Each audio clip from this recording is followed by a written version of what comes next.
जय हिंद दोस्तों। मैं आज बात करने वाला हूँ एक ऐसी समिति का नाम लेकर।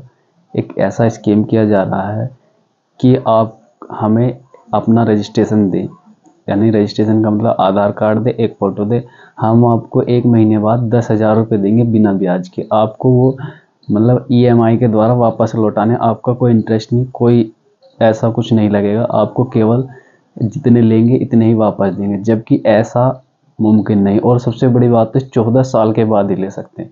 यानी जो छोटा बच्चा है, ऐसी कोई 15-16 साल का, जिसे कुछ काम तो करना नहीं, वो भी ले सकते हैं।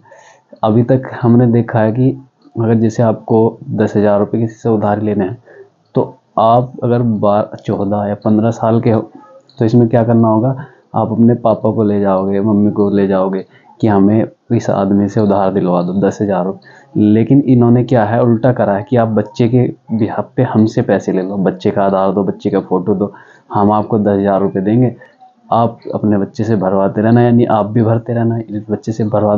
जबकि ऐसा ये कानून भी सही नहीं है। और सबसे बड़ी बात तो ये अपने एक उसी के पीछे लिख कर रैपर दे रहे हैं कि हमारी ये योजना ना तो कोई केंद्र सरकार की ना राज्य सरकार, ये हमारी खुद की योजना है।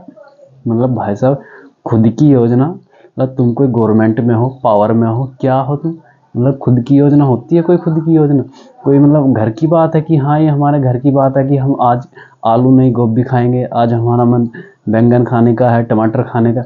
भाई साहब, खुद की योजना कुछ नहीं होती। इन्होंने खुद की योजना बताकर लोगों से हमारे गांव में कुछ एजेंट नियुक्त किए, कुछ एजेंट महिला। उन्हें पता है कि महिला एक महिला को आराम से समझा सकती है, तो इसमें इन्होंने बच्चों को टारगेट करा और महिलाओं को। बच्चों को क्या है कि छोटे बच्चों के आधार लाओ, आपके घर में 5 बच्चे हैं, 8 बच्चे हैं, 10 बच्चे हैं, आपका रजिस्ट्रेशन करेंगे 5 बच्चों के 166 रुपये के हिसाब से जमा कर दो। अगर इन्होंने ऐसे ही 1,000 बच्चों के कर लिए तो 1,66,000 रुपये जमा होंगे इनके। 1,66,000 में इन्होंने 5 या 4 एजेंट छोड़ दिए। एक एजेंट को 6,000 रुपये महीना सैलरी दे रहे हैं। 6,000 रुपये महीना एक एजेंट की सैलरी निकल गई। और इन्होंने अगर मान लो 5 एजेंट भी करे तो 30,000 चले गए, 1,66 में तब भी इनके पास बच गए। 1,36 एक महीने में कमा लिया इन्होंने। हालांकि 1,000 से ज़्यादा रजिस्ट्रेशन हो जाएंगे, ये करीबन 3 से 4,000 रजिस्ट्रेशन कर लेंगे, क्योंकि इन्हें तो बच्चे चाहिए छोटे से। बच्चे हमारे गांव में बहुत सारे हैं, तो 2-3 हज़ार रजिस्ट्रेशन हो जाएंगे। और महिलाएं ज़्यादातर इन्होंने जो एजेंट बनाई है, उन महिलाओं को एजेंट बनाया जिनका पहले से ही या तो अच्छे से गांव में जानती हैं वो सभी को, उनका घर घर आना जाना अच्छे से, सभी से मेल मिलाप है, हर सब मतलब सभी से कुछ न कुछ ताल्लुकात है अच्छा। जैसे आशा वगैरह हुई, या कोई ग्रुप की, पहले जो गवर्नमेंट के ग्रुप बनवाए थे, हमारे ग्राम पंचायत सेक्रेटरी साहब थे, उन्होंने बनवाए थे, उनकी कोई सदस्य उनको ज्वाइन किया, तो 5-6 महिलाओं को इन्होंने पकड़ रखा है, उनसे ही इस काम को करा रहे। और फंसना तो सबसे बड़ी बात इन एजेंट का ही होगा, क्योंकि इन्होंने पैसे लिए हैं और ये आगे देंगी।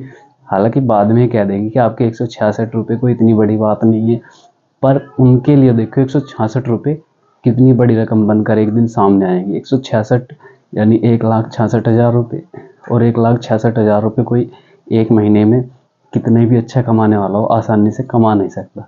पर इस हिसाब से वो कमाएंगे तो, हालांकि वे उनका यहाँ प्रोजेक्ट चल रहा है, ऐसी कहीं और भी स्कीम पे प्रोजेक्ट चल रहा होगा, तो आप नॉर्मली समझ सकते हो किस हिसाब से पैसे को लूटने का एक तरीका बना रखा है।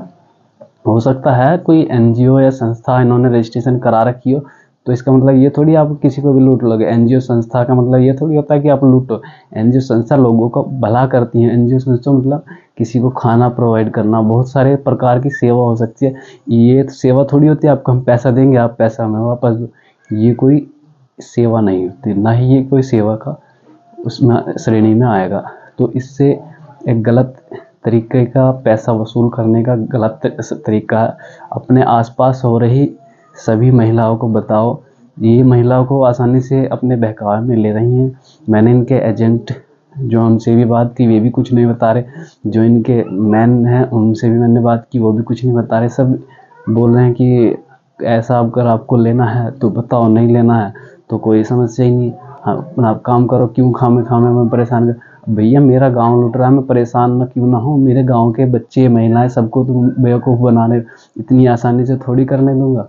अभी जांच चल रही है। हम इनके बताए हुए एड्रेस पर भी गए, वहाँ भी इनके बारे में कुछ ऐसा ही बताया गया कि काम मतलब सही नहीं है, आप अपने स्तर से देख लो, बाकी हम इतना ज़्यादा नहीं कह सकते। तो मैं आप सभी से कह रहा हूँ कि आप थोड़ा संभल कर काम को करें, और अगर आपके पास इनका कोई मैन लीडर आए तो प्लीज़ कांटेक्ट मेरे से करें, मुझे बताएं, मैं उससे बात करूँगा क्या प्रोग्राम है, क्या कैसे कैसे चल रहा है, और ऐसा चल रहा है तो क्यों चल रहा है।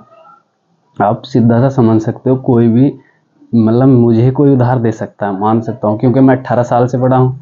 लेकिन कोई मेरा छोटे भाई, वो अभी 14 या 15 साल का, उसे उधार दे सकता है कोई? बिल्कुल नहीं। और उसकी ऐसा सबसे बड़ी सितम की बात है, उसके आधार पर मेरे पापा को कोई उधार दे दे। ये कह रहे हैं कि इस बच्चे का आधार तो हम इसको 10,000 रुपये देंगे, आप यूज कर लेना। भाई साहब, वसूल कैसे करोगे इस बच्चे से?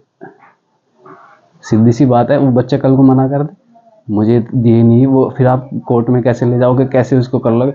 आधार लेने से सहमति होगी, साइन करने से सहमति होगी, बस वो बच्चा साइन करने लायक है? गवर्नमेंट कह रही है कि पैन कार्ड इनकम टैक्स विभाग की इस वेबसाइट पर अगर बना रहे हो तो बच्चे के सिग्नेचर अपलोड नहीं कर सकते तुम।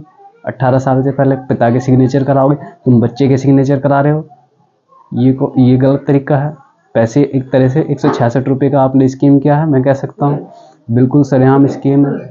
इसके लिए आपको ज़रूर एक दिन जवाब देना होगा। अगर गांव नेकपुर में इस बार दोबारा एंट्री हुई इन लोगों की तो मुझे बताए, अभी कानूनी कार्रवाई भी इनके खिलाफ होगी, क्योंकि 166 रुपये कोई 166 रुपये एक आदमी के लिए आसान हो सकते हैं, 1,66,000 रुपये आसान का खेल नहीं है। 1,66,000 रुपये बहुत वैल्यू रखते हैं आज के समय में। 166 रुपये लगता होगा कि किसी भी महिला को, कई महिलाओं से मैंने कहा कि 166 रुपये आप क्यों दे रही हो रजिस्ट्रेशन के नाम पे? उन्होंने कहा भैया हमारे हैं, कोई बात नहीं, तुम क्यों परेशान हो रहे हो? मैंने कहा तुम्हारे नहीं है 166 रुपये, तो अपने पति से पूछना 166 रुपये कितनी मेहनत से कमाए थे। 166 रुपये की वैल्यू उन्हें पता है। 166 रुपये कहीं से वैसे नहीं आ गए, तुम तो उनके सामने जाकर कहोगे 100 दो 200, तो बेचारे मजबूरी में देंगे। मुझे पता है 166 रुपये की कितनी वैल्यू, 166 वैसे ही नहीं कमते। उन्होंने तो ठाया, पर्स से निकाला, पकड़ा दिया 166 रुपये, लो जी 5 बच्चों के रजिस्ट्रेशन कर लो, 4 के कर लो। भाई साहब 166 रुपये बहुत बैठते हैं, और 1,66,000 रुपये जब वे जुड़ते हैं तो और भी वैल्यूबल बन जाते हैं। तो आपसे निवेदन है, इस काम को जल्द से जल्द रोका जाए, और इन लोगों को, जो इनके एजेंट हैं, इनको समझाया जाए, और जो इस बड़े स्तर पर काम करने वाले, एक बार इन्हें फिर गांव के सामने बैठकर सवाल करे जाएं, और अच्छे से इनसे बात को समझा जाए, और इन्हें सभी के सामने लाया जाए, और अपने आसपास हो रही इस घटना को रोका जाए। सभी को मेरा वीडियो दिखाए, समझाए, और उसके बाद भी अगर समझ में ना आए तो मेरे से आकर खुद मिल ले, मैं आपको बताऊंगा कैसे एक स्कीम की श्रेणी में आ रहा है।